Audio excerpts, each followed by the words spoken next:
Laws of reflection of sound. The laws of reflection of sound are as follows.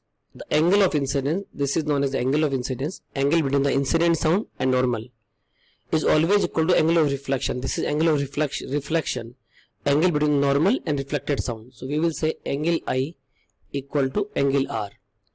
The incident wave, reflected wave and normal all lie in the same plane. Incident wave is coming through this side. This is the reflected wave and this is the direction of the normal. All lie in the same plane. Verification. We will discuss one activity to verify the laws of reflection of sound. Here we take two cardboard tube with hard plywood metal surface and soft wood between the two tubes as shown in the figure.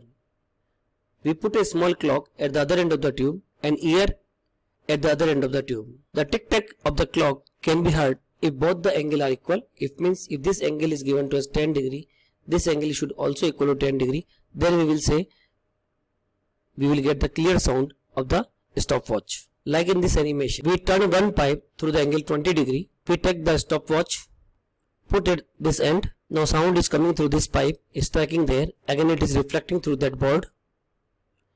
And what we observe through other end, if we want to hear the clear sound or maximum sound, it will be observed both the angles should be the same. It should be also 20 degree and this angle should also be 20 degree. Angle I equal to angle R.